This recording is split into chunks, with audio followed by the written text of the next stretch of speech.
Hello बच्चों, आ गए हम सेक्शन सी में और सेक्शन सी का यह है क्वेश्चन नंबर 18 जो कि बोल रहा है solve the following system of equations graphically. तो बच्चों आज हम ग्राफ की मदद से ये पर्टिकुलर क्वेश्चन को सॉल्व करेंगे। ये था क्वेश्चन ईयर 2020 का सीरीज बी का क्वेश्चन नंबर 18 है। तो चलिए शुरू करते हैं। ये 3 मार्क का क्वेश्चन है और मैं आपको बता चुका हूं जब भी आपको कुछ इस टाइप का क्वेश्चन सॉल्व करना है तो सबसे पहले आपको एक बॉक्स क्रिएट करना है। तो चलिए स्टार्ट करते हैं। हमारा पहला बॉक्स क्रिएट करते हैं और इसमें कुछ लाइंस क्रिएट करते हैं। मिनिमम 2 वैल्यूज, मिनिमम 3 वैल्यूज आप यूज कर सकते हैं, चॉइस आपकी है। एक है x, एक है y। तो जैसा कि मैंने आपको पहले बताया था, आप पहला एक इक्वेशन चूज करेंगे। मैं यहां पर चूज कर रहा हूं x minus y is equal to -1 और इसमें अब मैं एक बार x की जगह लेने वाला हूं 0 और एक बार y की जगह लेने वाला हूं 0। तो जब मैंने x की जगह लिया 0 तो देखिए यहां पे ये बन गया 0, तो ये बन गया -y is equal to -1, minus minus भी कट गया तो y का वैल्यू आ गया 1। एक बार मैंने y की वैल्यू 0 लेनी है तो x minus 0, so x is equal to -1 मेरा आंसर आ जाता है। तो बच्चों मेरा बॉक्स रेडी है। एक काम करता हूं, दूसरी वैल्यू भी ले लेता हूं। 3x plus 2y is equal to 12, ये हमारा दूसरा इक्वेशन है। और अब इस दूसरे इक्वेशन के लिए भी हम एक टेबल तैयार कर लेते हैं। ये लो, और ये हो गया है हमारा टेबल रेडी। तो बच्चों ये है x और ये लिखना है आपने y। एक बार x को 0 बनाना है, एक बार y को 0 बनाना है। चलिए x को 0 बना लेते हैं। जब हमने x को बना लिया 0 तो 0 इंटू 3 0, ये पूरा गायब हो गया। तो आपके पास बचा बस 2y is equal to 12, so y is equal to 12/2, तो y का वैल्यू आ गया है 6। और जब आपने y को बनाना है 0 तो 0 इंटू 2 ये पूरा गायब हो जाएगा, तो आपके पास आ जाएगा 3x इज इक्वल टू 12, तो x का वैल्यू आ जाएगा 12/3, सो आपका x का वैल्यू आ जाएगा 4। तो इस तरीके से आपने 2 वैल्यूज ले लिए हैं। आप 3 वैल्यूज मिनिमम लेने की कोशिश कीजिए। चलिए अब चलते हैं अपने ग्राफ पर, इसको कैसे प्लॉट किया जाएगा। तो हम ले रहे हैं अपना ग्राफ। ये हमने अपनी एक लाइन बना ली है ग्राफ की। थोड़ा सा गलत बन गया है, इसको वापस एलिमिनेट करके यहां से लेना शुरू करते हैं ताकि वो किसी लाइन के ऊपर एग्जैक्टली आ सके। वेरी गुड, ये हमने ले लिया है। अब मैं देख लेता हूं मेरे x में मैक्सिमम वैल्यू गया है -1 तक और यहां पर 4 तक। तो एक काम करता हूं, और y में 6 तक गया है। ओके, एक y भी मैं ले लेता हूं।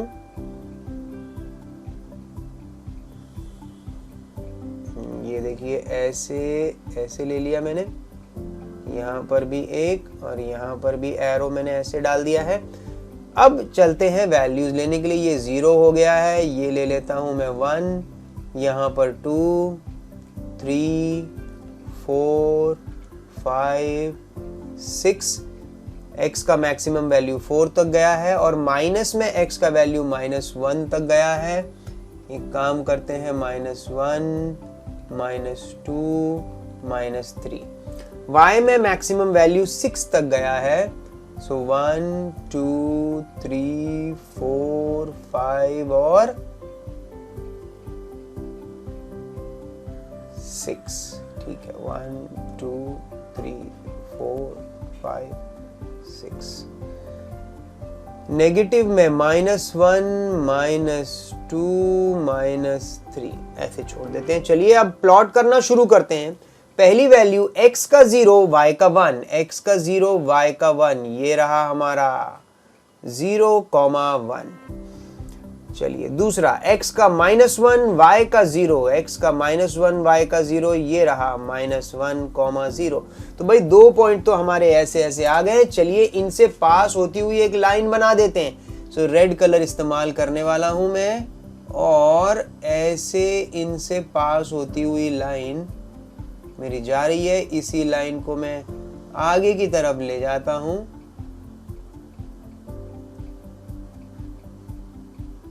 ये देखिए ये मेरी बन गई है लाइन।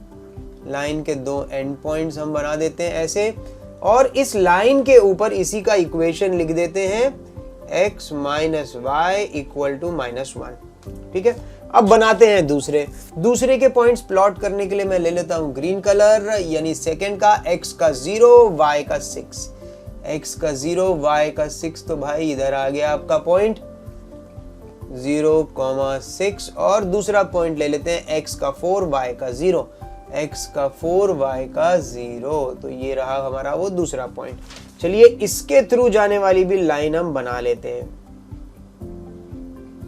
ये देखिए लाइन इसके थ्रू, तो ये ठीक से बनी नहीं है, इसको मैं रीड्रॉ करने वाला हूँ। एक काम करते हैं, उस पॉइंट को इस पॉइंट से पहले ज्वाइन कर देते हैं, फिर इसको आगे भी ले जाते हैं और फिर इसको थोड़ा सा पीछे की तरफ भी ले जाते हैं। ठीक है, सो ये बच्चों हमारी दूसरी लाइन बन गई है, और इस लाइन के ऊपर भी उसका इक्वेशन हमने लिखना है 3x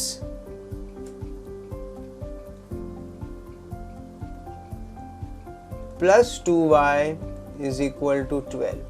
अब भाई ये दोनों पॉइंट मिल कहाँ रहे हैं, ये दोनों लाइन आपकी मिल रही है इस पॉइंट पर। ये देखिए सो y में वो है 3, और x में यहां से मैं अगर एक नीचे को सीधी लाइन ड्रॉ करता हूं, ये देखिए कहां पर आकर के मीट हो रही है, वो 2 पर आकर के मीट हो रही है बच्चों।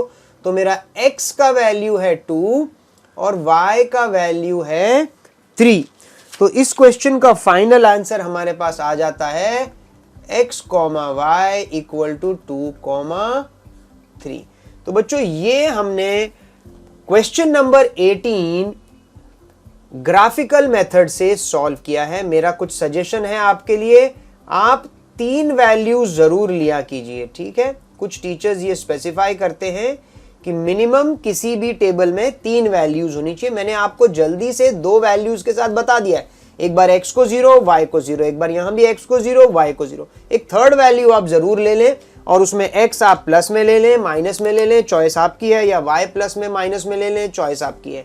तो इस तरीके से जहां पर ये दोनों लाइन कट हुई हैं, ये एक यूनिक सॉल्यूशन है।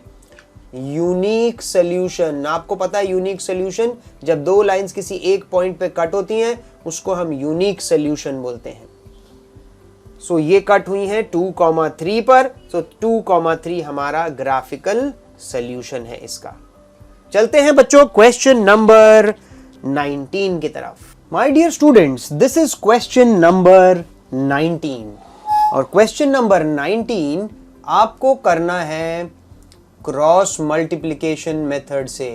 ये देखिए यहां लिखा हुआ है use cross multiplication method to solve this pair of linear equation. तो हमारे पास लीनियर इक्वेशन है x minus 3y minus 7 is equal to 0, और दूसरा है 3x minus 3y minus 15 is equal to 0। So इस क्वेश्चन को हमने सॉल्व करना है क्रॉस मल्टीप्लिकेशन मेथड से। ईयर 2020 सीरीज बी का ये क्वेश्चन है। तो चलिए फिर शुरू करते हैं।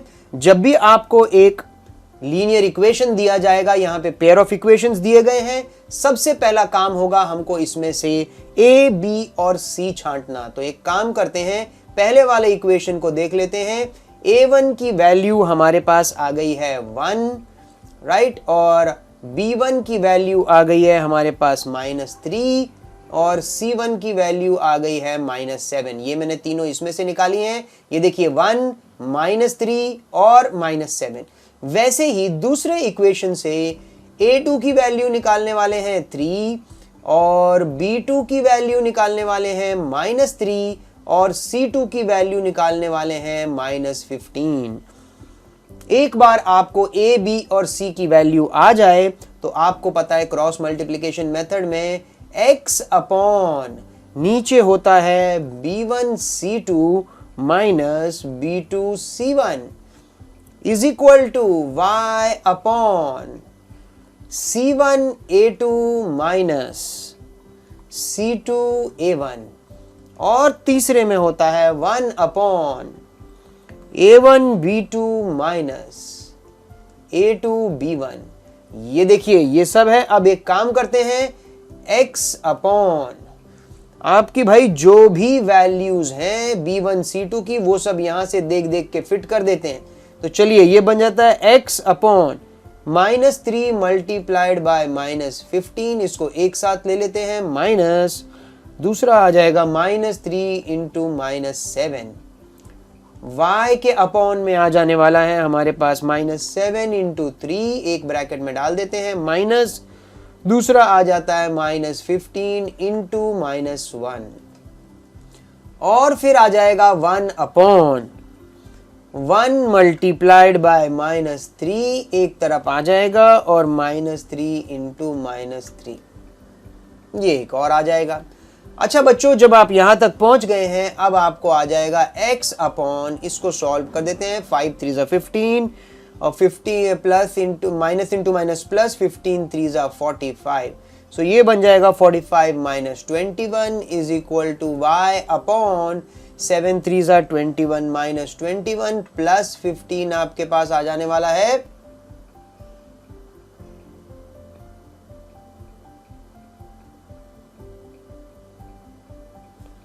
उसके बाद हम आगे जाते हैं,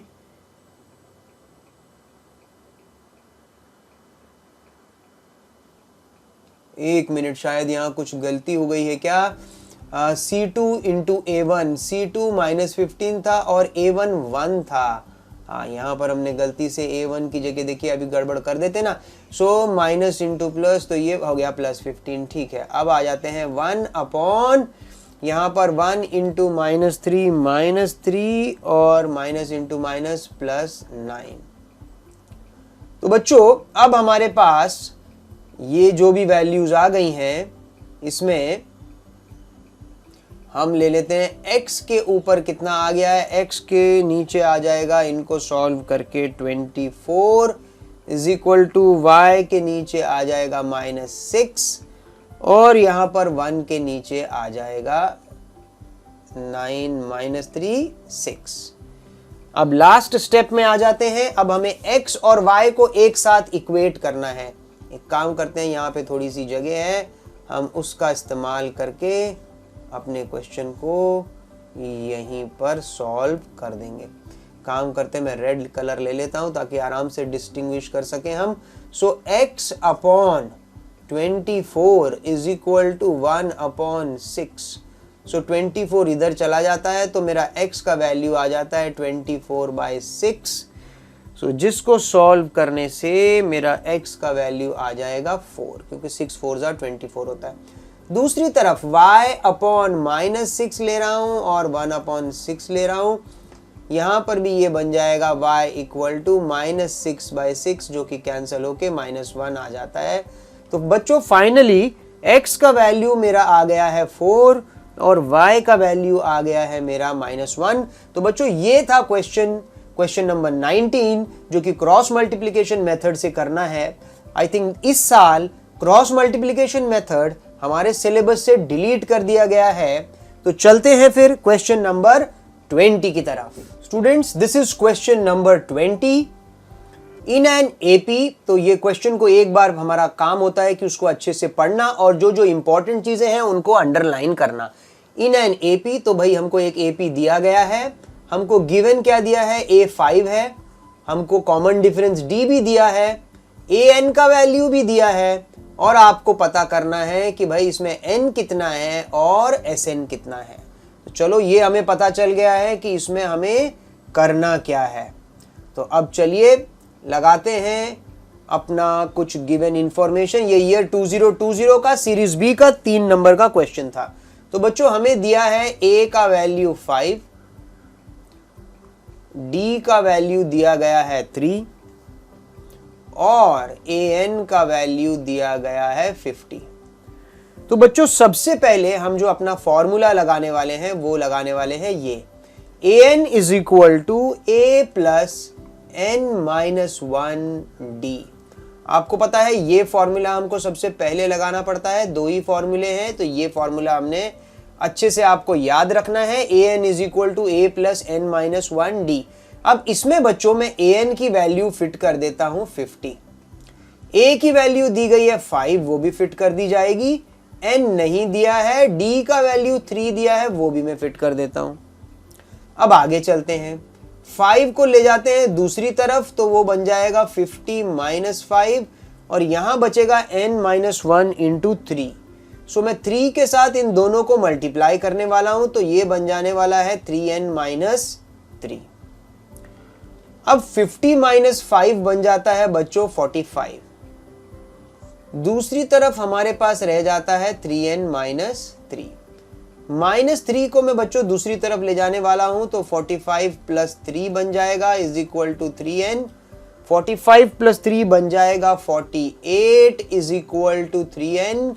देयरफॉर n का वैल्यू आने वाला है बच्चों 48 डिवाइडेड बाय 3 और ये कट होने वाला है 3 1 जा 3, 1 बचा, 3 6 जा 18। तो बच्चों n का वैल्यू आ गया है 16।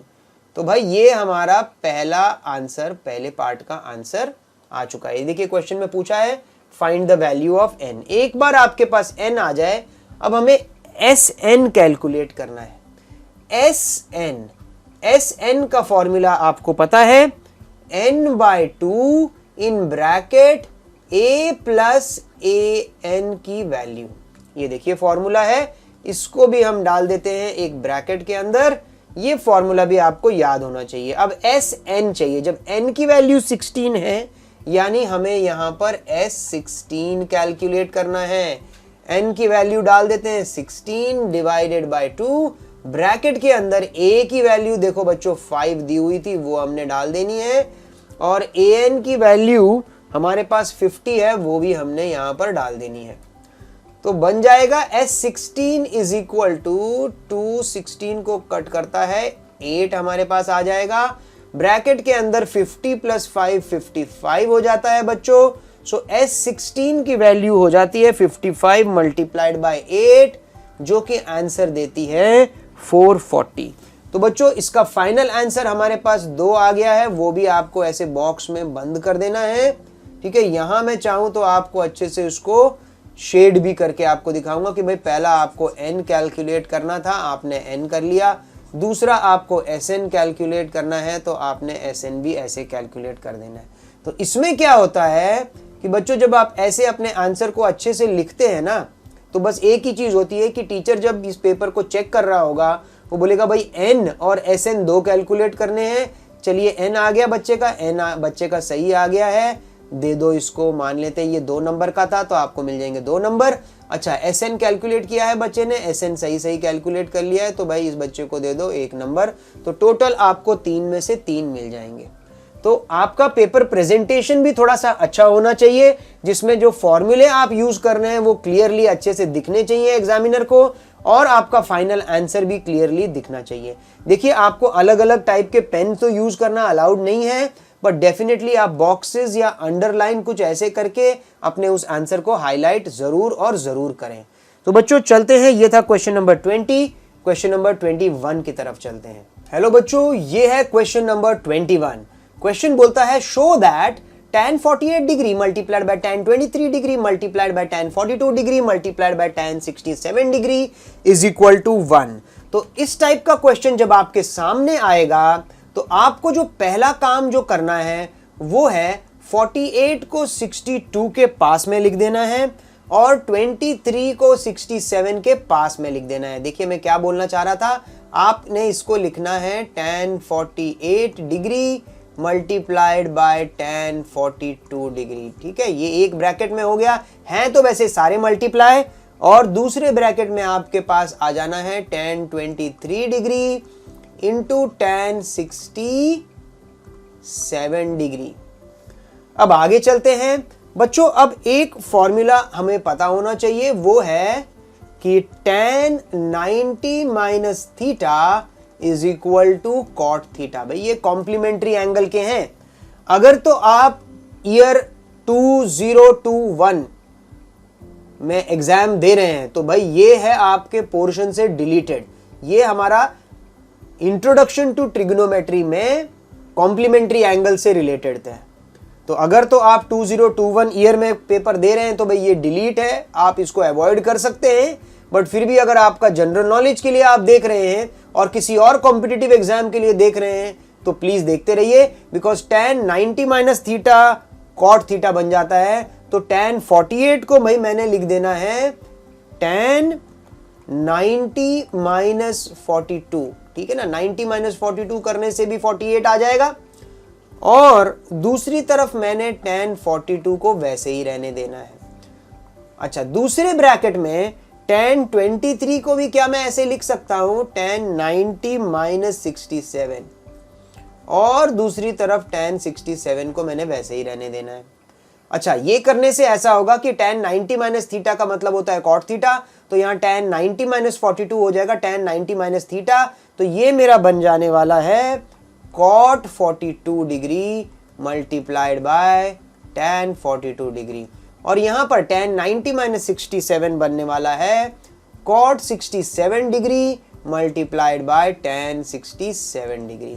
अब बच्चों cot 42 मल्टीप्लाइड बाय tan 42, एक फॉर्मूला और आपने याद रखना है, एक मैंने आपको यहां पर बताया है, एक फॉर्मूला और है, एक काम करता हूं उसको दूसरे कलर से लिख देता हूं। आपको पता है tan और cot में क्या रिलेशन है, रिलेशन है cot theta is equal to 1 बाय tan थीटा। तो बच्चों ये प्रॉपर्टी हमने यहां पर लगा लेनी है। सो cot 42 मेरे पास बन जाने वाला है 1 बाय tan 42 मल्टीप्लाइड बाय tan 42, और यहां पर भी cot 67 को मैंने 1 बाय tan 67 लिख लेना है, और फिर जो है वो tan 67 वैसे ही रहने देना है। अब बच्चों यहां बहुत आसान हो गया है, tan 42 और tan 42 कैंसिल हो जाता है, tan 67 भी कैंसिल हो जाता है। सो 1 multiplied by 1 multiplied by 1 multiplied by 1, यानी आपका आंसर आ जाता है 1। बच्चों ये देखो, तो RHS में भी हमारा 1 है, तो हम लिख देते हैं finally RHS is equal to LHS, ठीक है। LHS is equal to RHS, तो आपका left hand side right hand side के बराबर हो गया है, हमने इसको शो कर दिया है। चलिए बच्चों, ये था क्वेश्चन नंबर 21। अब चलते हैं क्वेश्चन नंबर 22 की तरफ। हेलो बच्चों, दिस इज क्वेश्चन नंबर 22, और ये क्वेश्चन नंबर 22 है, ईयर है 2020। आपको पता है ये हम सीरीज बी का क्वेश्चन सॉल्व कर रहे हैं बच्चों, और ये 3 मार्क का क्वेश्चन आता है, and I am telling you this is very very important, बहुत इंपॉर्टेंट क्वेश्चन है। और बच्चे मेरे जितने भी हैं इंट्रोडक्शन टू ट्रिग्नोमेट्री में ये जो लास्ट एक्सरसाइज के क्वेश्चन होते हैं, प्रूव दैट के जो क्वेश्चन होते हैं, उसमें थोड़े से बच्चे फंस जाते हैं, थोड़े से ट्रिक में आ जाते हैं। तो मैं बस एक ही सजेशन आपको दूंगा कि भाई आपने बहुत सारे क्वेश्चन करने हैं प्रैक्टिस, जितनी ज्यादा क्वेश्चन आप प्रैक्टिस करेंगे उतना आसान होगा, आपको इसका सॉल्यूशन ढूंढने में बहुत आसानी होने वाली है। चलिए सॉल्व करते हैं। LHS is equal to RHS करना है। हम एक काम करते हैं, LHS में 1 plus sine theta by 1 minus sine theta हमको दिया हुआ है। आप याद करेंगे स्टैंडर्ड 9 में हमने रैशनलाइजिंग द डिनोमिनेटर किया था, तो वैसे ही मैं करने वाला हूं। इसके कॉन्जुगेट के साथ मैं इसको मल्टीप्लाई करने वाला हूं, यानी ऊपर है 1 plus sine A divided by 1 minus sine A. मैं क्या करने वाला हूं, इसको मल्टीप्लाई करने वाला हूं उसके कॉन्जुगेट के साथ, यानी 1 माइनस साइन ए है तो 1 प्लस साइन ए से ऊपर भी और नीचे भी मैंने मल्टीप्लाई कर देना। रूट थोड़ा आगे तक ले जाता हूं, ठीक है। This is by rationalising the denominator. अच्छा, ये करने से क्या होगा अगर आप पूछेंगे तो बच्चों, ये करने से अब देखिए ऊपर तो 1 प्लस साइन ए 2 बार आ गया है, तो मैंने लिखना है 1 प्लस साइन ए और उसका स्क्वायर डाल देना है, डिवाइडेड बाय नीचे बच्चों 1 माइनस साइन ए इंटू 1 प्लस साइन ए। यानी ये कौन सा फॉर्मूला आ जाएगा, यहाँ पे फॉर्मूला आ जाएगा a minus B into A plus B, और जब भी a माइनस बी और a प्लस बी होता है तो उसका आंसर होता है a square minus B square. तो यहां नीचे बन जाने वाला है 1 square minus sine square a। तो बच्चों ऊपर तो 1 प्लस साइन a का होल स्क्वायर हो गया है, नीचे 1 स्क्वायर को मैंने 1 माइनस साइन स्क्वायर ए लिख सकता हूं, क्योंकि 1 का स्क्वायर तो 1 होता है। अच्छा बच्चों, 1 माइनस साइन स्क्वायर ए एक आइडेंटिटी होती है, वहां मैं जाऊंगा तो ऊपर मेरे पास आता है 1 प्लस साइन ए का स्क्वायर, और नीचे 1 माइनस साइन स्क्वायर ए की आइडेंटिटी हो जाती है कॉस स्क्वायर ए। ठीक है बच्चों, तो इसको देखिए, इसको मैं फिर कैसे लिख सकता हूं, क्या मैं ऐसे लिख सकता हूं 1 plus sine A divided by cos A का होल स्क्वायर। ठीक है, ऊपर वाले के लिए स्क्वायर अलग से था, नीचे वाले के लिए भी कॉस के लिए स्क्वायर था, मैंने कॉमन कर लिया स्क्वायर। अब ये स्क्वायर और ये रूट कैंसिल हो सकते हैं, क्योंकि आपको पता है रूट का मतलब 1/2 होता है, तो 2 इंटू 1/2 होकर के 2 कैंसिल हो जाता है। तो आपके पास ऊपर बचता है 1 प्लस साइन ए और डिवाइडेड बाय नीचे बचता है कॉस ए। अब मैं यहां पर एक काम करता हूं, कॉस को दोनों के नीचे अलग अलग ले जाता हूं, ये बन जाएगा 1 plus cos A plus sine A divided by cos ए।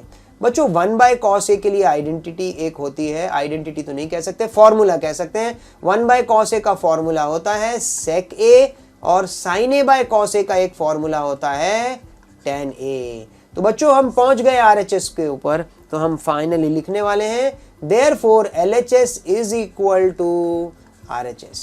तो यहां पर ऐसा ही है, जब भी आपको कुछ इस टाइप का क्वेश्चन मिले तो आपने पहले रैशनलाइजिंग द डिनोमिनेटर कर देना है और बाद में जैसे स्टेप्स आपको बताए गए हैं वो फॉलो करके आप LHS is equal to RHS prove कर देंगे। बच्चों आ जाते हैं क्वेश्चन नंबर 23 की तरफ। Find the area of a triangle whose vertices are -5, -1, 3, -5 and 5, -2। बच्चों ये क्वेश्चन हमारा है कोऑर्डिनेट ज्योमेट्री से। पहली एक्सरसाइज में आप सीखते हैं डिस्टेंस फॉर्मूला, दूसरी एक्सरसाइज में आप सीखते हैं सेक्शन फॉर्मूला और तीसरी एक्सरसाइज में आप सीखते हैं find the area of the triangle. पर यहां पर मैं आपको बता देता हूं कि अगर तो आप ईयर 2021 में अटेम्प्ट करने वाले हैं अपना बोर्ड एग्जाम, तो ये क्वेश्चन आपके डिलीटेड पोर्शन में से है, find the area of a triangle. पर अगर तो आप इसको इंफॉर्मेशन बेसिस पे और अब किसी और कॉम्पिटिटिव एग्जाम के लिए पढ़ रहे हैं तो डेफिनेटली कंटिन्यू रहिए। Find the area of a triangle जिसके तीनों वर्टेक्स आपको दिए गए हैं। तो भाई हम मान लेते हैं कि हमारा एक ट्राइंगल है ABC। तो ट्राइंगल ABC का अगर मुझे एरिया निकालना है तो उसके लिए बच्चों फॉर्मूला है हाफ इन ब्रैकेट x1 और दूसरे ब्रैकेट में y2 minus y3 bracket closed plus x2 in bracket y3 minus y1 bracket closed plus x3 in bracket y1 minus y2। भाई बिल्कुल भी घबराने की जरूरत नहीं है, पहले में अगर x1 है तो दूसरे में x2 है, x2 है तो तीसरे में x3 है। यहां अगर x1 यूज किया है तो हमने 2 और 3 को माइनस किया है यहाँ पे y में। अगर मैंने x का 2 यूज किया है तो 3 और 1 को माइनस किया है, और वैसे ही अगर x का 3 है तो 1 और 2 को माइनस किया है। तो ये फॉर्मूला याद करने में बिल्कुल भी डिफिकल्टी होती नहीं है। और जब आपको पता है कि अगर मैंने इसको x1 y1 ले लिया है, इसको x2 y2 ले लिया है और इसको x3 y3 ले लिया है, तो अब भाई इनको सीधा मैंने सब्स्टिट्यूट करना है और मैंने कर देना है सॉल्व। तो चलिए आगे चलते हैं। सो हाफ बाहर आ जाता है, x1 की जगह मेरे पास आ जाएगा -5 in bracket -5 -2 plus 3 in bracket आपके पास आने वाला है 2 + 1, राइट। 2 + 1 कैसे? क्योंकि आपका जो y3 है वो 2 है और जो आपका y1 है वो -1 है। सो माइनस ऑफ माइनस +1 हो जाता है। तो साइन का थोड़ा सा ध्यान रखें। तो -1 + 5 आपका हो जाता है, ब्रैकेट क्लोज कर देते हैं। सो हाफ बॉक्स में आगे आ जाता है -5 मल्टीप्लाइड बाय -5 -2 -7 हो जाता है। यहां पर 2 + 1 3, सो ये हो जाता है 3 × 3 प्लस यहाँ पे 5 मल्टीप्लाइड बाय 5 - 1 हो जाता है 4। बच्चों हाफ ब्रैकेट में लिख देता हूं 7 5 = 35 माइनस इंटू माइनस प्लस 3 3 = 9 और 5 4 = 20। बच्चों आगे हमारे पास आ जाएगा 35 + 9 + 20, तो करने पे आ जाता है 64। तो भाई इसको सॉल्व करके हमारे पास हमारा एरिया ऑफ अ ट्राइंगल आ जाता है।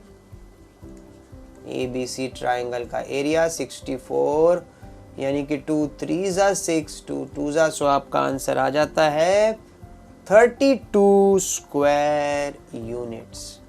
तो बच्चों इस क्वेश्चन का सही जवाब है area of a triangle 32 square unit. जैसा कि मैंने आपको बताया था, आंसर को आपको थोड़ा हाईलाइट करना है तो अंडरलाइन कर दीजिए या इस बॉक्स में डाल दीजिए, और चाहिए तो यहाँ पर ये जो फॉर्मूला जो लिखा है उसको भी आपने एक बॉक्स में ऐसे डाल देना है, जिससे कि एग्जामिनर देखते ही देखेगा कि भाई बच्चे को फॉर्मूला आता था, हाँ भाई, बच्चे ने फॉर्मूला सही लिख दिया है, करेक्ट सब्स्टिट्यूशन भी कर दिया है और फाइनली 32 आंसर उसका सही आ गया है। दिल खुश हो जाएगा और आपको 3 मार्क्स में से 3 मार्क्स मिल जाने वाले हैं।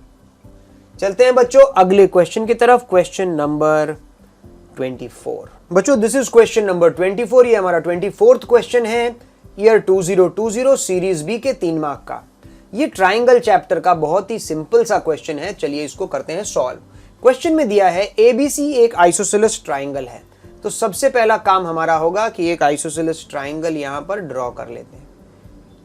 ये लीजिए, हमने एक आइसोसेलेस ट्राइंगल यहां पर ड्रॉ कर लिया। चलिए इसको कर देते हैं लेबल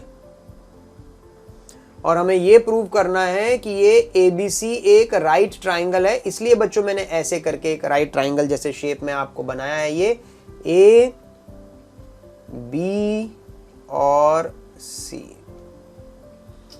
ठीक है। अब यह देखिए, हमको इस क्वेश्चन में दिया था ABC एक आइसोसेल है जिसमें AC और BC इक्वल है। सो AC साइड मेरी यहां पर है, BC साइड मेरी यहां पे है। तो मैंने ऐसे लाइन बना दी है, मतलब ये दोनों इक्वल हैं। और मुझे गिवन क्या है, मुझे दिया हुआ है, क्या दिया हुआ है, दिया हुआ है कि AB square is equal to 2AC square. ये दिया हुआ है, मुझे इसे 90 डिग्री प्रूव करना है। भाई 90 डिग्री प्रूव करने के लिए तो हमें converse of BPT, converse of Pythagoras theorem हमें यहां पर यूज करना पड़ेगा। यानी पहले हमको इसमें प्रूव करना पड़ेगा कि बेस का स्क्वायर प्लस परपेंडिकुलर का स्क्वायर हाइपोटेन्यूज का स्क्वायर है, therefore the angle opposite to the hypotenuse is the 90 degree. तो भाई वही काम करने जा रहे हैं। हमको AB square is equal to 2AC square दिया हुआ है, तो पहले उसी को लिखने वाले हैं कि AB square is equal to 2AC square.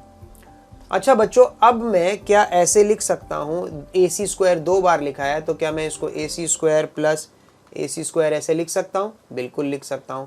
अच्छा, और क्वेश्चन में हमें दिया है कि AC और BC इक्वल है।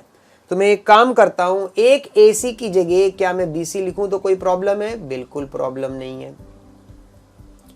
AC स्क्वायर और एक AC की जगह मैंने BC डाल दिया है, बिकॉज आई नो AC और BC दोनों इक्वल है। तो बच्चों यहां देखिए, यहां पर ये आ गया है मेरे पास कि AB square is equal to BC square plus AC square. वाह। सो आगे मैं लिख दूंगा by converse of Pythagoras theorem, converse of Pythagoras theorem use करके ट्रायंगल ABC राइट ट्राइंगल बन जाता है, वो भी राइट एंगल्ड एट सी पे राइट एंगल बन जाता है। तो भाई यहां हमने प्रूव कर दिया है कि हमारा जो ट्राइंगल है वो राइट ट्राइंगल है। ये क्वेश्चन हो गया खत्म। चलते हैं क्वेश्चन नंबर 25 की तरफ। बच्चों दिस इज क्वेश्चन नंबर 25। यहां हमें प्रूव करना है कि tangents drawn at the end of the diameter of a circle are parallel. Year 2020 series B का 3 मार्क का ये क्वेश्चन है। तो सबसे पहले हमने डायग्राम बनाने के लिए एक सर्कल बनाना है। ये देखिए बच्चों, हमने बना लिया है एक सर्कल। अब एक काम करते हैं, इस सर्कल के बोला गया है tangents drawn at the end of the diameter. तो इसका तो भाई एक डायमीटर बना लेते हैं। ये बना लिया हमने डायमीटर। इसका सेंटर मान लेते हैं कि सेंटर है हमारे पास O, और इसके 2 एंड पॉइंट, एक हो गया A और एक हो गया B। अब क्या बोल रहा है? बोल रहा है prove that the tangents drawn at the end of the diameter. यहाँ हम 2 टेंजेंट्स भी बना लेते हैं भाई। एक टेंजेंट हम बना लेते हैं यहाँ पर। आपको पता है टेंजेंट वो लाइन है जो सर्कल को एक पॉइंट पे टच होकर के जाती है। एक टेंजेंट में यहाँ पर ड्रॉ कर लेता हूँ। ये देखिए, सो एक टेंजेंट हमने यहाँ बना ली, एक टेंजेंट यहाँ बना ली। अब हमें ये प्रूव करना है कि भाई ये जो 2 टेंजेंट्स हैं ये एक दूसरे के पैरेलल हैं। अच्छा, अब आपको कुछ चीजें बता दूं जो यहां पर आपको पहले से आई थिंक पता भी होंगी कि the radius and the tangent always makes 90 degree. तो भाई यहां पे बन गया है 90 डिग्री और यहां पर भी बन गया है 90 डिग्री। ठीक है, मैं एक काम करता हूँ, इसको यहाँ P लिख देता हूँ और इसको यहाँ पर लिख देता हूँ Q। ये लिखने का मतलब ये है कि कुछ आसान हो जाएगा। देखिए तो मैं क्या लिख सकता हूँ कि एंगल PAO भी लिखूं तो चलेगा, angle PAO is equal to 90 degree. क्या रीजन है? Radius with tangent makes 90 degree. ठीक है बच्चों, इसको इक्वेशन नंबर 1 डाल देते हैं। और दूसरी तरफ QBO, एंगल QBO ये भी 90 डिग्री हो गया, इसको इक्वेशन नंबर 2 डाल देते हैं। रीजन यही सेम है कि radius with the tangent always makes 90 degree. अच्छा, लेकिन तो क्या मैं ऐसे लिख सकता हूं फ्रॉम 1 and 2, क्या मैं लिख सकता हूं कि एंगल 1 and 2 से, सो एंगल, क्योंकि ये भी 90 डिग्री है, ये भी 90 डिग्री है, तो मैं क्या लिख सकता हूँ, angle PAO is equal to angle QBO। बिल्कुल लिख सकता हूँ, फ्रॉम 1 and 2 ऐसे लिख देते हैं, फ्रॉम 1 and 2 वी गेट। ठीक है, सो ये दोनों एंगल हो गए हैं इक्वल। अच्छा, पर क्या ये दोनों एंगल, आपको क्या ऑल्टरनेट एंगल्स के बारे में पता है? ऑल्टरनेट एंगल्स, देखिए कभी भी दो ऐसे पैरेलल लाइन है, एक ट्रांसवर्सल है, तो बच्चों ये और ये, जैसे ये 1 लिखता हूँ, ये 2 लिखता हूँ, सो 1 और 2 हमारे हो जाते हैं ऑल्टरनेट एंगल। और हमने छोटी क्लासेस स्टैंडर्ड 7 में ऑलरेडी पढ़ा हुआ है, 7 and 8 में, कि अगर ऑल्टरनेट एंगल्स इक्वल होते हैं तो कोई भी दो लाइंस वो पैरेलल हो जाती हैं। दोनों तरफ से ये सही होता है, अगर लाइंस पैरेलल होती हैं तो ऑल्टरनेट एंगल्स इक्वल होते हैं, और अगर ऑल्टरनेट एंगल्स इक्वल होते हैं तो लाइंस पैरेलल होती हैं। तो हम उसी का सहारा लेने वाले हैं। तो ये वाला एंगल और ये वाला एंगल यहाँ पे ऑल्टरनेट एंगल है, तो हम लिख देंगे but these are a pair of alternate angles which are equal, जो कि दिया हुआ है कि इक्वल है। तो देयरफॉर इससे हमें ये पता चलता है कि अगर मैं इस लाइन का नाम L ले लेता हूं और इस लाइन का नाम M ले लेता हूं, तो देयरफॉर मैं बोल सकता हूं line L is parallel to line M। तो भाई यही हमें करना था, यहां पर प्रूव करना था कि tangents which are drawn at the end of the diameter of a circle are parallel. हमने पैरेलल उनको प्रूव कर दिया है। तो बच्चों आई होप ये आपको समझ में आ गया होगा, इजी क्वेश्चन था। चलते हैं क्वेश्चन नंबर 26 की तरफ। Student, this is question number 26। Construction of a triangle of side 4 centimetre, 5 centimetre and 6 centimetre. तो सबसे पहले तो आपने एक ट्राइंगल का कंस्ट्रक्शन करना है, जो कि बहुत ही सिंपल है। तीनों साइड दी हुई हैं, तो कोई भी एक साइड मान लेते हैं। मैंने 6 सेंटीमीटर वाली साइड लेकर के मैंने ऐसे एक लाइन ड्रॉ कर दी है। फिर एक तरफ 4 और एक तरफ 5 है, सो मैंने 4 सेंटीमीटर लेकर के एक ऐसे आर्क बनाना है। दूसरी तरफ से 5 सेंटीमीटर लेकर के भी आर्क बनाना है, और बाद में इन दोनों को यहां से मैंने ऐसे ज्वाइन और ऐसे ज्वाइन करके एक ट्राइंगल हमारा ये क्रिएट हो जाता है। तो बच्चों ये हमारा ट्राइंगल AB और C क्रिएट हो चुका है। एक बार हमारा जब ट्राइंगल क्रिएट हो जाता है तो उसके बाद आपको ये जो बेस है, यहां से एक नीचे की तरफ को कोई भी एक एक्यूट एंगल आपने बना लेना है। एक बार जब आपने ऐसे एक्यूट एंगल बना लिया, तो अब हमको बनाना है 2/3 ऑफ द करस्पॉन्डिंग साइड्स। 2/3। सो हमने क्या करना है, टोटल 3 कट लेने हैं। कोई भी एक आपने आर्क ले लेना है अपने कॉम्पस में, और पहला कट, दूसरा कट, तीसरा कट, इसको बना देना है B1, इसको बना देना है B2, इसको बना देना है B3। ठीक है, और आपने क्या करना है, अपने B3 को C से ज्वाइन कर देना है, यानी इसको यहां से ऐसे ज्वाइन कर देना है। अब उसके बाद क्या करना है, क्योंकि ये 2/3 आपको बनाना है, तो सेकंड वाले पार्ट को भी आपने यहां से इसके एक पैरेलल लाइन आपने खींच करके ऐसे लेके जानी है। तो पैरेलल लाइन खींचने के लिए आपको पता है आपने ऐसे आर्क बनाना है, ऐसे कट करना है और ये पैरेलल लाइन ड्रॉ करनी है। अब यहां से भी वही आपने करना है, आर्क बनाना है, यहां रख के आर्क बनाना है और ये कट करके यहां पर भी कट करना है और जैसे ही वो कट हो जाए तो उसके अकॉर्डिंगली आपने ऐसे उसको पैरेलल ले जाना है और वो यहाँ पर जा कर के जो कट करेगी तो उसको आपने बना देना है A डैश, और ये जहाँ पे आई थी ये था C डैश। तो बच्चों आपके पास एक ट्राइंगल उन्होंने पहले दिया हुआ था ABC, अब आपने कंस्ट्रक्शन करके एक दूसरा ट्राइंगल जो उसका 2/3 है वो बना लिया है। ये देखो, ये हमारा वो 2/3 वाला ट्राइंगल है जो मैंने येलो कलर से आपको शेड कर दिया। आपने ऐसे शेड कर देना है और फिर आपने लिख देना है कि ट्राइंगल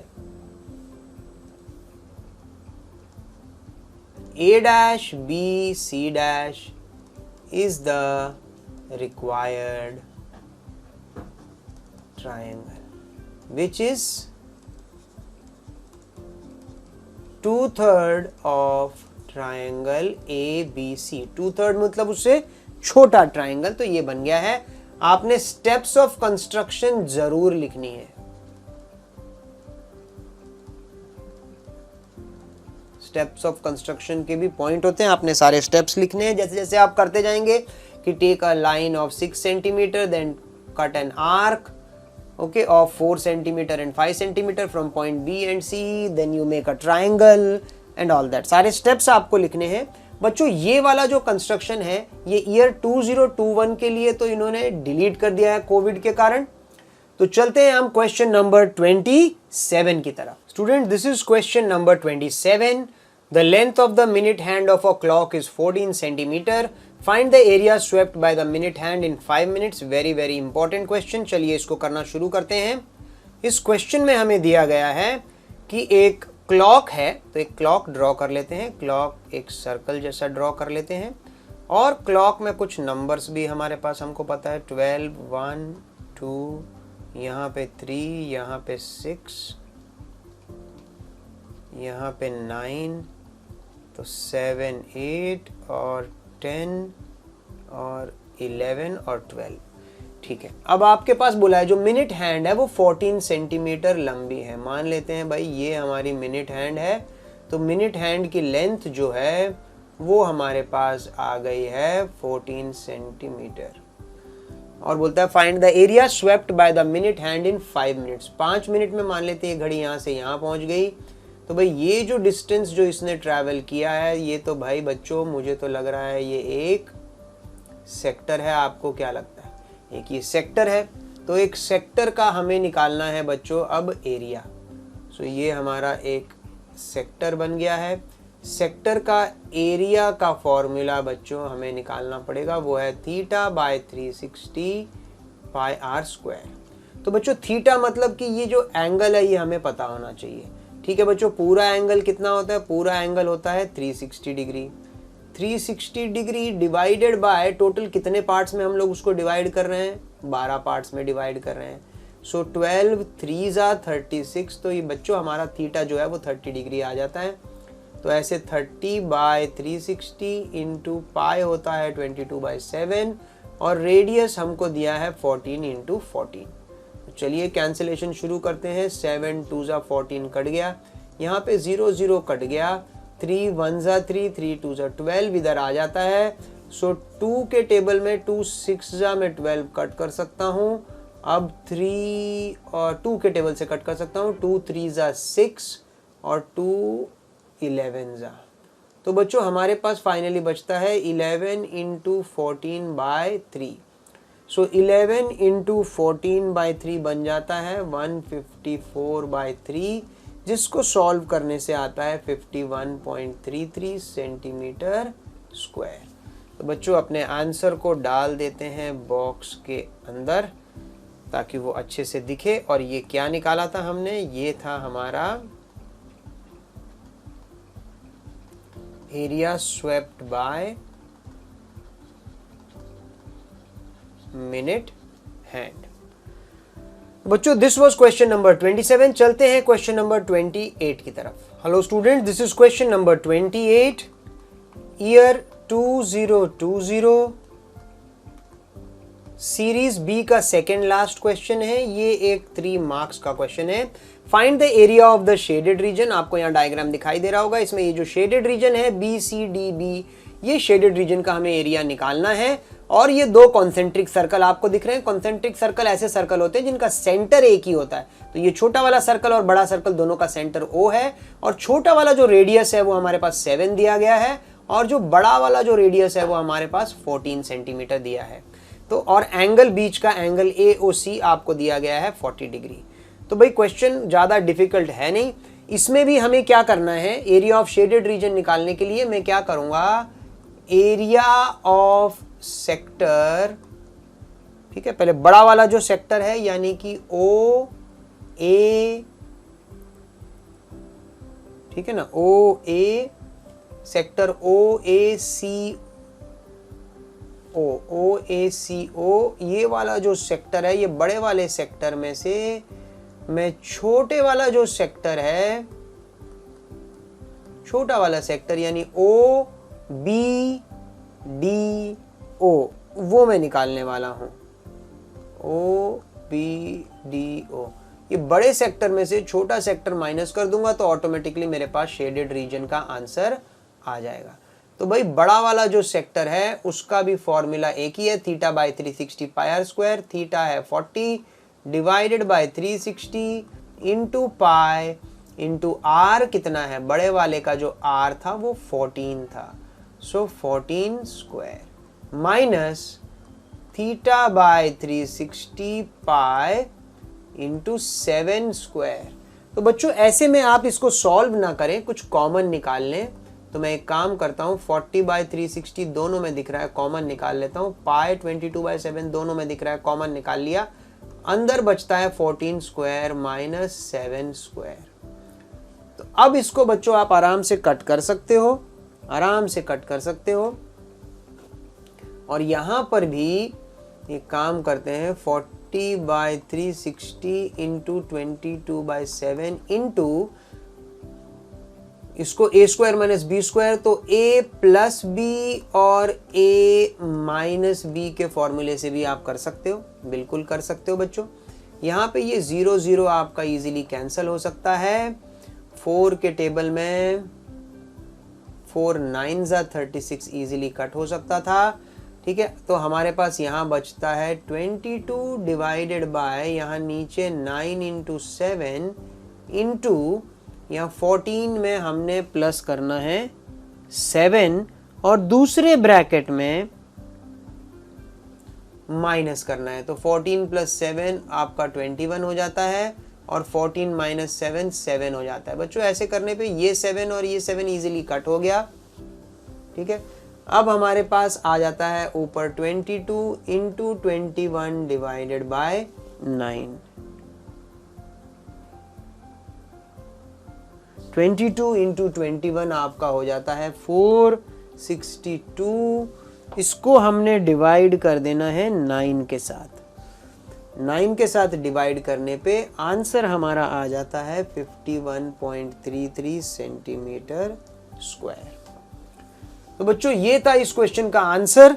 चलते हैं क्वेश्चन नंबर 29 की तरफ। बच्चों ये है क्वेश्चन नंबर 29, ईयर 2020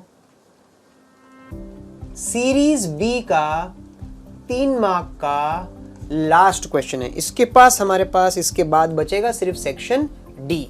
सो सेक्शन सी का ये प्रोबेबिलिटी का लास्ट क्वेश्चन है और ऐसे बहुत सारे क्वेश्चन आ चुके हैं पहले भी। If probability of an event is 0.05, what is the probability of not E. आपको बता दूं यहां पर कि probability of an event E when added to probability of not E is always equal to 1।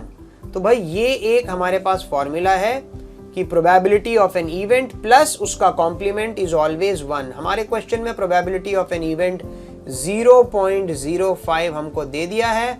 Probability of not ई हमें पता करना है, तो एक काम करते हैं, इसको दूसरी तरफ ले जाके माइनस करते हैं। Probability of not E will be 1 minus 0.05, जिससे हमारा आंसर आ जाएगा प्रोबेबिलिटी ऑफ नॉट ई का 0.95, which was a very very simple question। तो बच्चों ये था हमारा सेक्शन सी। जल्दी मैं आपके लिए लेकर के आऊंगा section D of year 2020 series B. Thank you very much.